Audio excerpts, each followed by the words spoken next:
नमस्कार, India voice देख रहे हैं आप और मैं हूं आपके साथ तुषार कुमार। तो वक्त हो चला इस समय के बुलेटिन का। चलिए खबरों की शुरुआत करते हैं। लखनऊ से बड़ी खबर। उत्तर प्रदेश की 30 सीटों पर अखिलेश यादव की नजर। सीटों पर जीत के लिए अखिलेश यादव बना रहे हैं मेगा प्लान। 30 सीटों में 17 सीटें आरक्षित और 13 मुस्लिम बहुमूल्य। मायावती के साथ चुनाव लड़ने से किया इनकार। सपा सुप्रीमो ने किया अकेले के दम पर लड़ने के लिए चुनाव कहा। तो लखनऊ से इस समय की बड़ी खबर सामने निकल कर आई है। आपको बता दें कि उत्तर प्रदेश की 30 लोकसभा सीटों पर अखिलेश यादव की नजर है, जिसको लेकर अखिलेश यादव मेगा प्लान बना रहे हैं। आपको बता दें कि जैसे जैसे लोकसभा चुनाव नजदीक आते जा रहे हैं, वैसे ही राजनीतिक सरगर्मियां तेज होती जा रही हैं, जिसको लेकर बड़े खुलासे होते जा रहे हैं। आपको बता दें कि 30 सीटों में से 17 आरक्षित और 13 मुस्लिम बहुमूल्य सीटें। मायावती के साथ चुनाव लड़ने से किया इनकार। तो इस समय की ये बड़ी खबर सामने निकल कर आ रही है। लखनऊ से ये बड़ी खबर है कि बसपा सुप्रीमो ने कहा कि अकेले के दम पर लड़ेंगे चुनाव।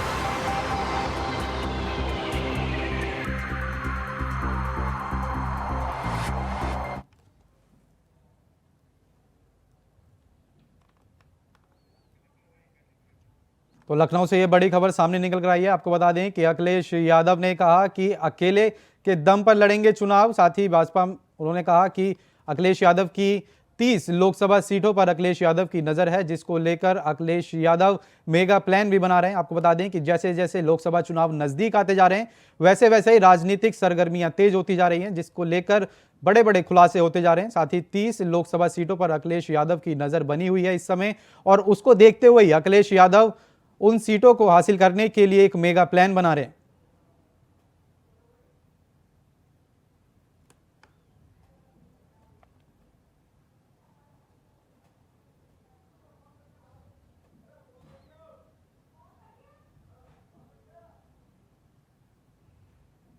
तो लखनऊ से इस समय की बड़ी खबर सामने निकल कर आई है। आपको बता दें कि 30 सीटों पर अखिलेश यादव की नजर है, जिसको लेकर अखिलेश यादव मेगा प्लान बना रहे हैं। साथ ही उन्होंने कहा कि बसपा सुप्रीमो ने का कहना है कि अकेले के दम पर ये चुनाव लड़ेंगे।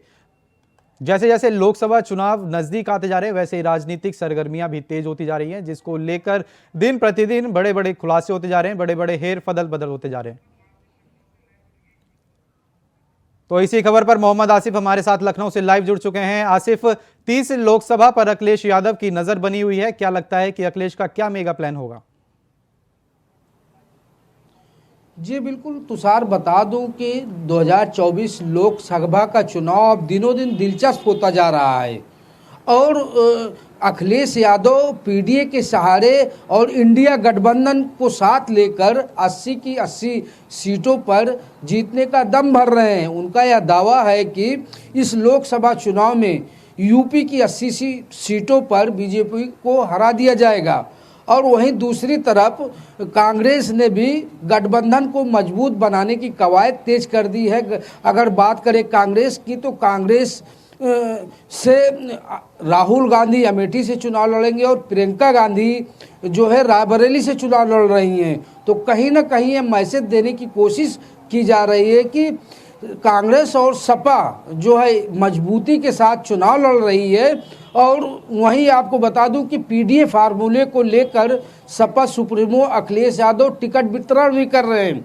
ज़्यादातर सीटों पर अखिलेश यादव मुस्लिम और पिछड़ा प्रत्याशी उतार रहे हैं। उनको यह जो है पूरी तरह से भरोसा है कि आने वाले चुनाव में पीडीए जो है पीडीए ही जीत दिलाएगी। अगर बात करें बसपा की, तो बसपा ने अभी कोई पत्ते खोले नहीं हैं। अगर बीते लोकसभा चुनाव की बात करें तो लोकसभा चुनाव में बसपा ने सपा के साथ गठबंधन किया था और 10 सीटें बसपा के खाते में आई थी। कई सीटों पर हार का अंतर बहुत ही कम था। लेकिन इस मैदान में जहां एक तरफ बीजेपी दहाड़ लगा रही है, 400 पार का नारा दे रही है, वहीं दूसरी तरफ समाजवादी पार्टी, बसपा और कांग्रेस का जो दांव है वह कहीं न कहीं अभी फिट नहीं बैठ पा रहा है। क्योंकि कयास यह लगाया जा रहा था कि बसपा सुप्रीमो मायावती इंडिया गठबंधन का हिस्सा होगी और सूत्रों का यहाँ तक भी कहना था कि कांग्रेस की बातचीत भी चल रही है और उनको 25 से 30 सीट देने का ऑफर भी दिया जा चुका है, लेकिन आज ही बसपा सुप्रीमो ने सबको चौंका दिया। बसपा सुप्रीमो ने एक्स पर लिखा कि वो अकेले दम पर चुनाव लड़ेंगी और पूरी मजबूती के साथ उनका चुनाव लड़ने का प्लान है। जो बातें चल रही है गठबंधन में शामिल होने की, न शामिल होने की, ये पूरी तरह से अफवाह है। लेकिन तुषार बता दूं कि जो समीकरण बन रहे, राजनीतिक समीकरण बन रहे, कहीं न कहीं जो है बीजेपी के लिए फायदेमंद हो सकते हैं। अगर बसपा ने अकेले दम पर चुनाव लड़ा और मुस्लिम सीटों पर दांव आजमाया है, तो इसका सीधा सीधा खामियाजा समाजवादी पार्टी और बसपा, समाजवादी पार्टी और कांग्रेस को भुगतना पड़ सकता है। क्योंकि अगर वोट बैंक के आंकड़े को देखें तो एक बड़ा धड़ा बसपा के पास मौजूद है, दलित वोट बैंक। अगर बसपा के पाले में मुस्लिम वोट बैंक ने रुख किया तो कहीं ना कहीं अखिलेश यादव की कई सीटों पर नुकसान हो सकता है, भले ही सफलता न मिले।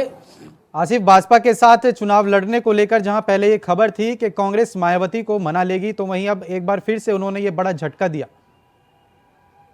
जी, निश्चित तौर पर तुषार बता दूं कि जिस तरह से बसपा सुप्रीमो अखिलेश यादव ने आज जो ऐलान किया वह काफ़ी चौंकाने वाला रहा। क्योंकि बसपा सुप्रीमो मायावती जो है यूपी की सियासत को बेहतर तरीके समझती हैं और बसपा सुप्रीमो मायावती यह भी मानती हैं कि वह अकेले चुनाव लड़ेंगी तो कुछ सीटों पर उनको निश्चित तौर पर सफलता मिलेगी। लेकिन यह भी कहा जा रहा है कि अगर गठबंधन में शामिल होकर चुनाव लड़ती हैं तो इससे कहीं न कहीं बीजेपी को बड़ा नुकसान होगा। और बात करें समाजवादी पार्टी की सियासत की, तो समाजवादी पार्टी ने पीडीए का नारा दिया है, पिछड़ा, दलित और अल्पसंख्यक। लेकिन यहाँ पर गौर करने वाली बात यह है कि अगर बसपा सुप्रीमो मायावती ने मुस्लिम वोट बैंक में सेंधमारी कर दी तो दलित के साथ साथ मुस्लिम वोट जो है प्लस में जाएगा और कहीं न कहीं इसका खामियाजा जो है बसपा सपा सुप्रीमो अखिलेश यादव को भुगतना पड़ सकता है। और ऐसे में जो इंडिया गठबंधन है यूपी में, कहीं न कहीं चुनाव में लड़खड़ा भी जाएगा, कई सीटों के नुकसान होने का अनुमान भी लगाया जा रहा है। फिलहाल अभी जिस तरह से बसपा सुप्रीमो मायावती ने पूरी तरह से इनकार कर दिया है, ऐसे में कहीं न कहीं कांग्रेस और सपा की धड़कनें बढ़ गई है। आज प्रेस कॉन्फ्रेंस में सपा सुप्रीमो अखिलेश यादव से जब ये पूछा गया कि बसपा सुप्रीमो मायावती ने ऐलान किया है अकेले चुनाव लड़ने का, तो उनका सिर्फ एक जवाब रहा कि धन्यवाद देता हूँ। लेकिन कहीं न कहीं चेहरे पर बेचैनी भी देखी गई, क्योंकि सपा सुप्रीमो अखिलेश यादव को यह अच्छी तरह पता है कि दलित वोट बैंक भी काफ़ी संख्या में है और मुस्लिम वोट बैंक ज़्यादातर समाजवादी पार्टी से नाराज भी चल रहे हैं, चाहे आजम खान का मामला हो या फिर अन्य मुद्दों को लेकर। तो इससे कहीं न कहीं जो है मुस्लिम मतदाताओं की नाराज़गी भी सपा को लेकर बढ़ी है। और बसपा सुप्रीमो मायावती को यह पता है अगर उन्होंने अच्छे प्रत्याशी उतार दिए, मुस्लिमों पर दांव लगाया, तो कहीं न कहीं मुस्लिमों का वोट बैंक भी उनमें शामिल हो सकता है। तो ऐसे में यह कहा जा सकता है कि आने वाला जो राजनीतिक समीकरण है काफ़ी दिलचस्प होने वाला है। और सूत्रों का यह भी दावा है कि जिस तरह से बसपा सुप्रीमो मायावती ने अभी टिकटों का ऐलान नहीं किया है, वह बहुत बहुत धन्यवाद आसिफ आपका इस तमाम जानकारी के लिए। तो इस समय योगी आदित्यनाथ लाइव हैं, क्या कुछ कह रहे हैं सीधा आपको सुनवाते हैं। माननीय डॉक्टर महेंद्रनाथ पांडे जी प्रदेश सरकार में मंत्रिमंडल के मेरे सहयोगी, प्रदेश के श्रम और सेवायोजन मंत्री श्री अनिल राजभर जी, जनपद के प्रभारी मंत्री श्री संजीव कुमार गौड़ जी, राज्यसभा की माननीय सांसद श्रीमती दर्शना सिंह जी, श्रीमती साधना सिंह जी, माननीय विधायक श्री सैयद राजा श्री सुशील सिंह जी, माननीय विधायक पंडित दीनदयाल उपाध्याय नगर श्री रमेश जायसवाल जी, विधायक चकिया श्री कैलाश आचार्य जी, भारतीय जनता पार्टी के जिला के अध्यक्ष श्री काशीनाथ सिंह जी, आज के इस कार्यक्रम में उपस्थित सभी माननीय जनप्रतिनिधिगण, भारतीय जनता पार्टी के सभी पदाधिकारीगण, चंदौली के सभी विधानसभा क्षेत्रों से उपस्थित सभी मेरे उपस्थित बहनों और भाइयों, बाबा कीनाराम की इस पावन धरा को नमन करते हुए आज लगभग 750 करोड़ रुपए की परियोजनाओं के लिए मंच पर उपस्थित माननीय जनप्रतिनिधियों को अभिनंदन करते हुए आप सभी को और चंदौली वासियों को मैं बधाई देता हूं। भाइयों, चंदौली में पिछली बार भी मैं आया था और इस बार फिर मैं आया। स्वाभाविक रूप से प्रदेश और देश का पेट भरने वाला हमारा चंदौली जनपद विकास के कार्यों में पिछड़ कैसे सकता है।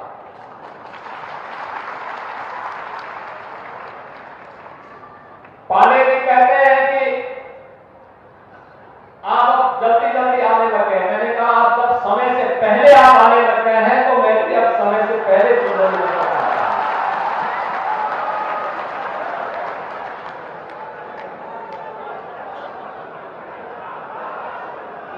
हम लोगों ने यहाँ पे पिछली बार एक डबल इंजन की सरकार जो प्रधानमंत्री मोदी जी के मार्गदर्शन और नेतृत्व में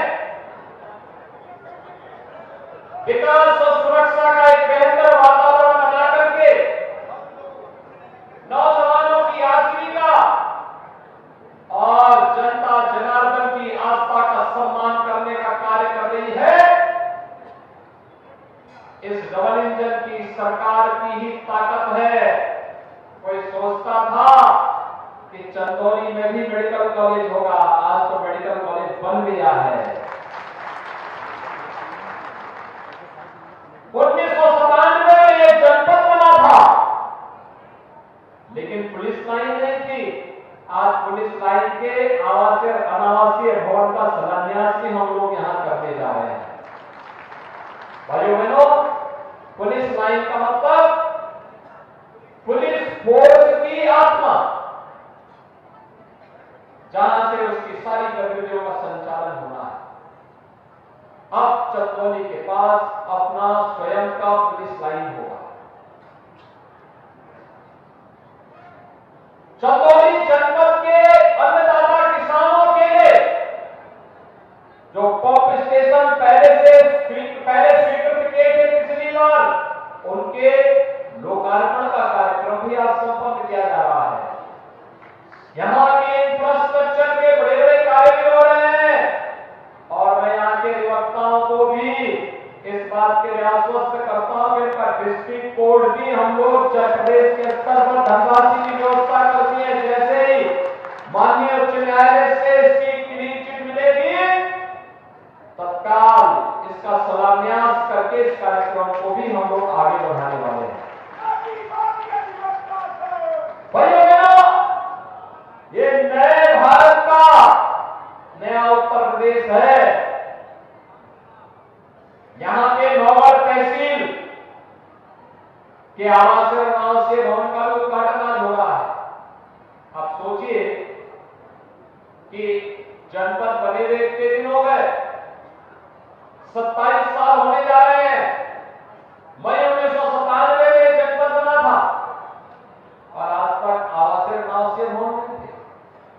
लेकिन भाइयों बहनों, ये डबल इंजन की सरकार है। मोदी जी के नेतृत्व में मोदी की गारंटी की 100% गारंटी का आश्वासन देने के लिए आई है और इसीलिए आज चंदौली जनपद में भी मैं आया हूं आप सबके सामने संवाद बनाने के लिए। कोई सोचता था चंदौली में मेडिकल कॉलेज होगा, लेकिन आज आपका अपना मेडिकल कॉलेज है। आप सबको बधाई। और मेडिकल कॉलेज भी बाबा कीनाराम के नाम पे। बाबा कीनाराम जी एक अध्यात्म मूर्ति थे।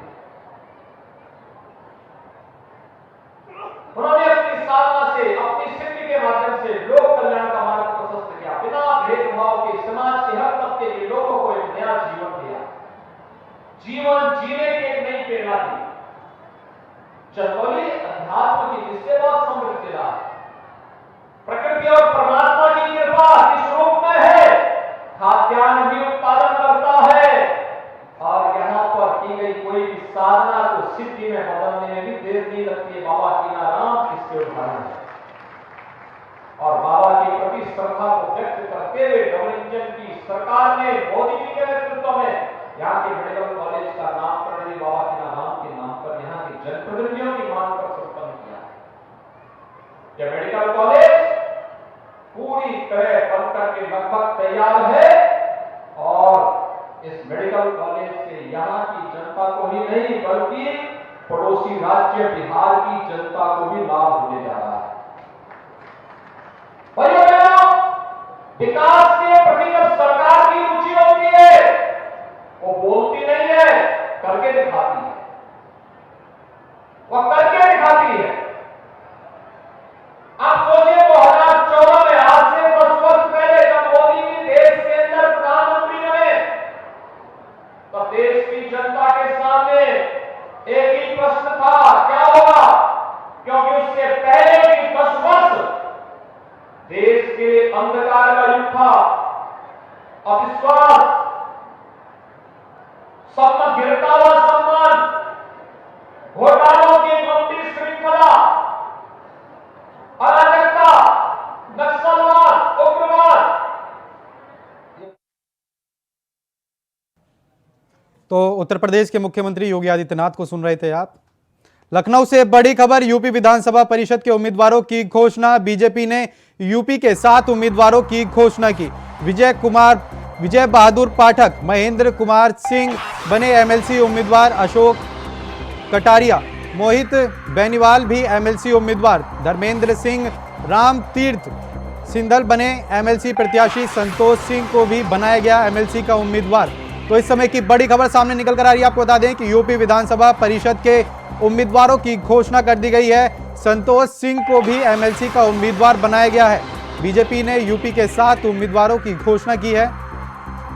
साथ ही आपको बता दें कि संतोष सिंह को भी एमएलसी का उम्मीदवार बनाया गया है। विजय बहादुर पाठक, महेंद्र कुमार सिंह को बनाया गया है एमएलसी का उम्मीदवार। तो इस समय की बड़ी खबर सामने निकल कर आई है। आपको बता दें कि संतोष सिंह को भी बनाया गया है एमएलसी का उम्मीदवार।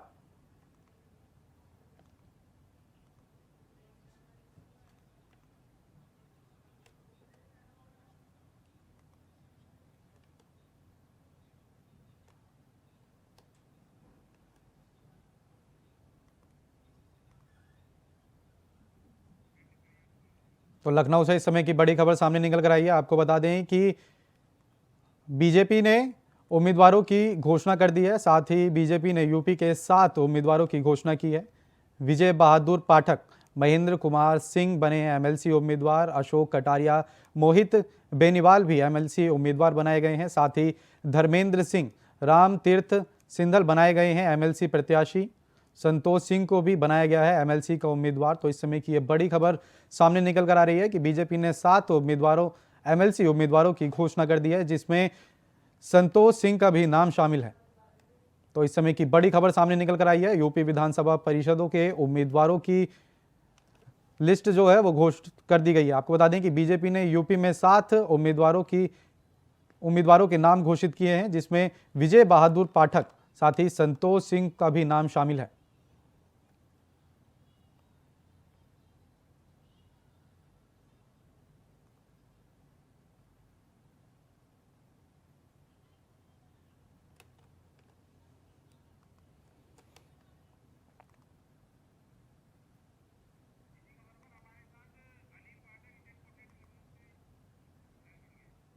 तो इसी खबर पर अनिल पाठक हमारे साथ लखनऊ से लाइव जुड़ चुके हैं। अनिल, लखनऊ से ये बड़ी खबर है कि यूपी विधानसभा परिषद के उम्मीदवारों की घोषणा कर दी गई है, क्या जानकारी है? तुषार, भारतीय जनता पार्टी ने अपने 7 उम्मीदवारों की घोषणा कर दी है और जिन पर नाम लगाया है, जिन पर मोहर लगाई है, वो कोई बहुत अप्रत्याशित नहीं है।